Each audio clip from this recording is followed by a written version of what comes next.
Imagine this. You are the only doctor for 1,000 kilometers. The nearest hospital? It does not exist. The nearest help? There is none. And now a sharp pain is tearing through your stomach. You know what it is. You have seen it 100 times in other people. Your appendix is about to burst. If it bursts, you die. Slowly, painfully, alone. There is only one person who can save you. This is not a movie. This is not fiction. This is the true story of Dr. Leonid Rogozov. And what he did on that frozen night in 1961 will make you question everything you think you know about courage. Welcome to Awakening Avenue. Let's begin. The year is 1960. The Soviet Union is racing to win the Cold War, not with bombs, not with spies, with science. They build a research station deep in Antarctica, a place so cold, so empty, so far from everything familiar that the Soviet government calls it Novolazarebskaya Nulatsarev, a new beginning in a frozen hell. 12 men live there, 12 scientists, engineers, and 1 doctor. That doctor is Leonid Rogozov. He is 27 years old. He is young. He is healthy. He is the only person within 1,000 kilometers who knows how to perform surgery. The station is surrounded by ice. Miles and miles of nothing but white. No planes can land in winter. No ships can reach them. The temperature drops to -40 degrees. The wind screams like a living thing. For months, these 12 men are completely alone. They work, they eat, they play chess, they wait for spring. And Leonid, he watches over them. He treats their colds. He stitches their cuts. He is their guardian in a place where nature wants them dead. It is boring. It is peaceful. It is safe. Until April 29, 1961. Leonid wakes up feeling strange. A dull ache low in his stomach. On the right side. He tries to ignore it. He drinks tea. He walks around the station. But the pain does not go away. It grows. By evening, it is worse. By the next morning, he cannot stand straight. Leonid knows exactly what is happening. He is a doctor. He has studied this. He has operated on this. Appendicitis. The appendix is a small, useless tube attached to your intestine. Nobody knows why we have it, but when it becomes infected, it becomes a bomb inside your body. If the appendix ruptures, if it breaks open, the infection spreads everywhere. Your blood becomes poison. Your organs shut down. And without surgery, without a hospital, without antibiotics, you die. Leonid examines himself. He presses his fingers against his stomach. The pain is sharp, localized, classic signs. He takes his own temperature, 38 degrees Celsius. Fever. He looks at his reflection in the small bathroom mirror. His face is pale. His eyes are scared. And then he understands the terrible truth. There are 11 other men in this station. Not one of them is a doctor. Not one of them has ever held a scalpel. Not one of them can help him.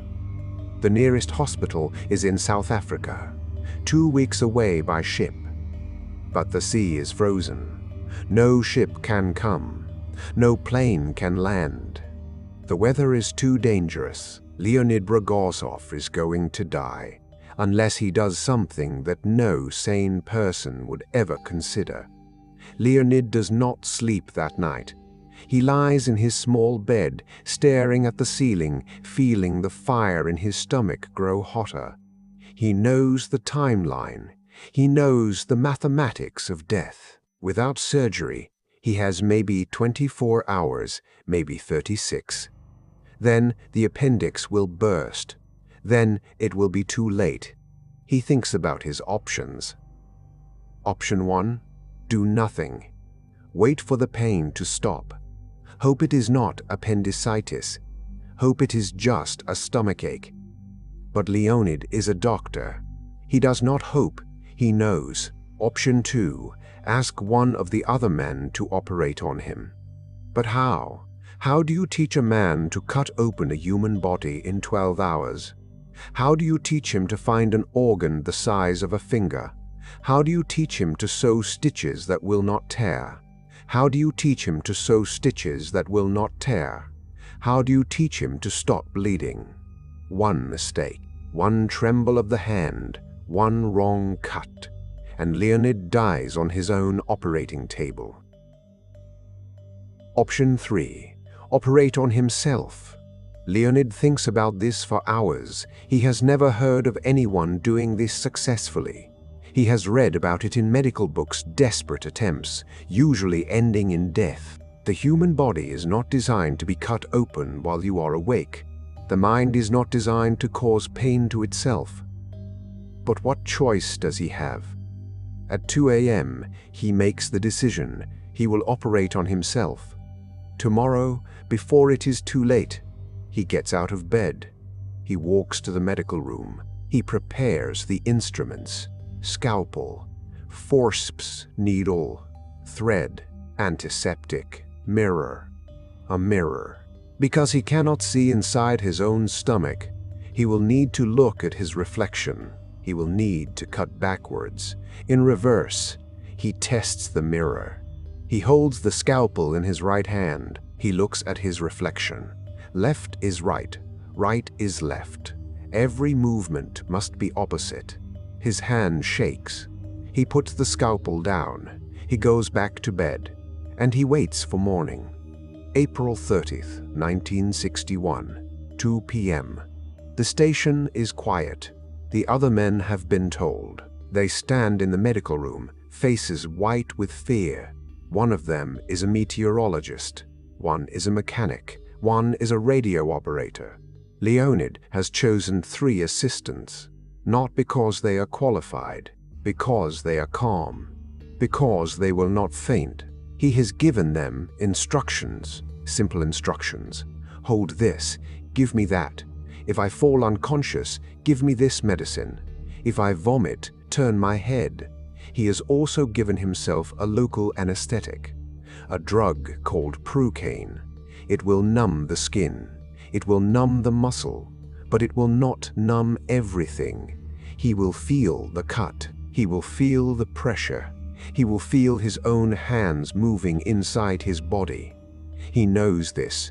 He accepts this. He lies down on the operating table.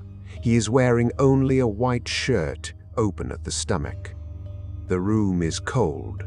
The lights are bright. The mirror is positioned above him, angled so he can see his own abdomen.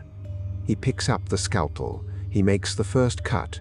The pain is immediate, sharp, like fire, like a knife, which is exactly what it is. He breathes, in, out, in, out. He does not stop. He cannot stop. If he stops now, he will never start again. The scalpel moves through the skin, through the fat, through the muscle, layer by layer. Blood wells up. His assistants wipe it away. Their hands shake. But they do not run. Leonid looks in the mirror. Everything is backwards. His right hand moves left. His left hand moves right. It is like writing with the wrong hand. It is like walking backwards on a tightrope. He finds the appendix. It is swollen, red, angry, infected. It is about to burst. He can see it. He can feel it. He must cut it out. But first, he must tie off the blood vessels. If he does not, he will bleed to death. His fingers are slippery with blood. The mirror fogs with his breath. The light is wrong. The angle is wrong. Everything is wrong. But Leonid does not stop. He ties the first vessel, then the second, then the third. He cuts the appendix free. He removes it from his body. He holds it in his hand, this small, useless thing that was about to kill him. And then he begins to sew. The operation takes 1 hour and 45 minutes.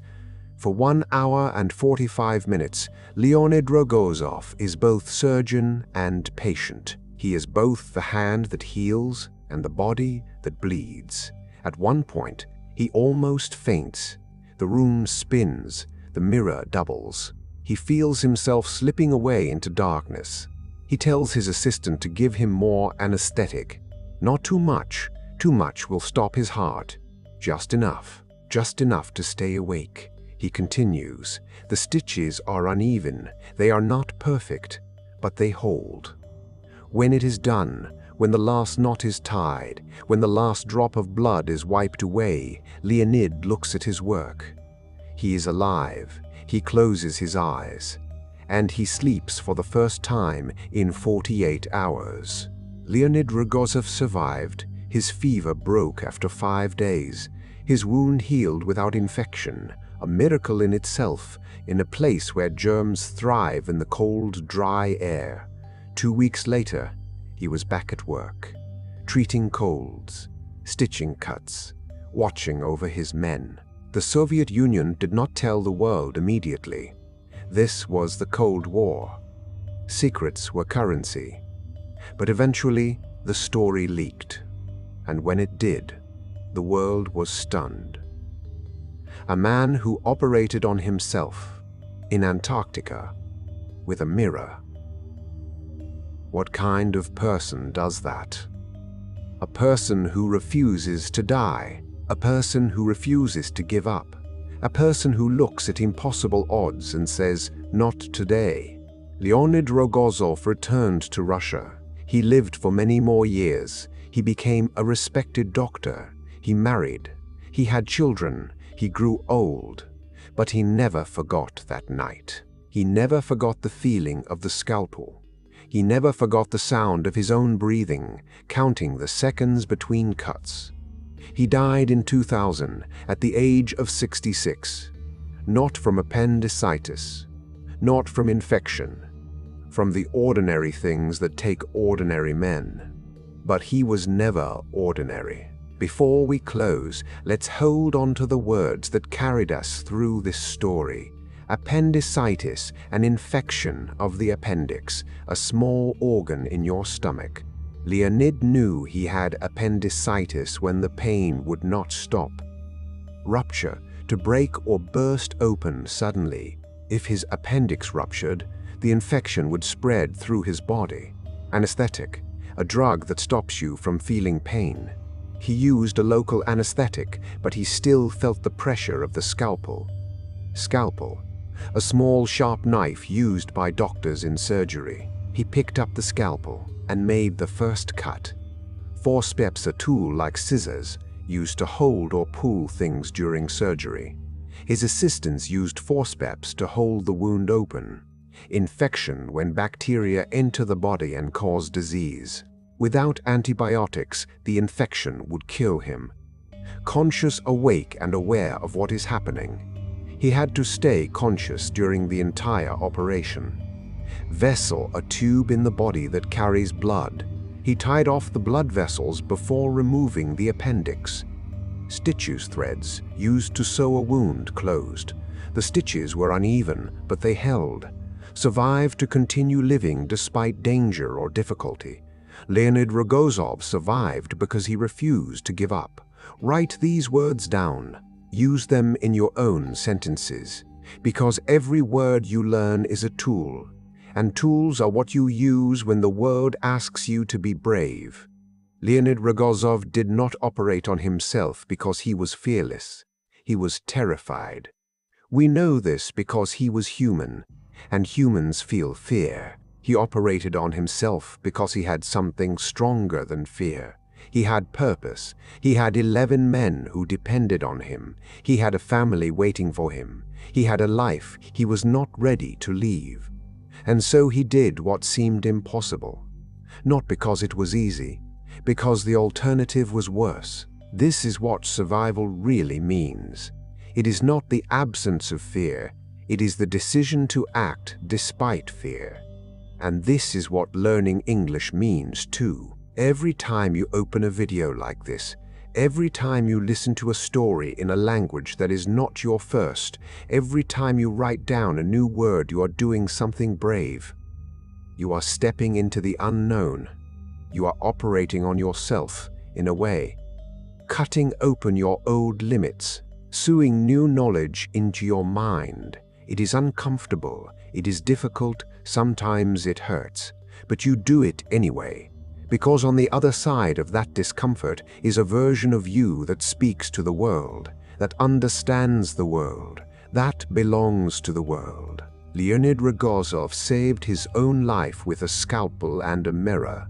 You are saving your future with every word you learn. Keep going. If this story awakened something in you, if you felt the cold of that Antarctic station, if you held your breath during that operation, hit the like button. Let the algorithm know that stories like this deserve to travel. And if you want more stories that turn history into courage and courage into English, subscribe to Awakening Avenue. We don't just teach words here, we awaken the part of you that refuses to quit. Drop a comment below. Tell me, what is the bravest thing you have ever done? I read every single one. Until next time, keep learning, keep surviving, and never forget you are stronger than you think. This is Awakening Avenue. See you in the next story.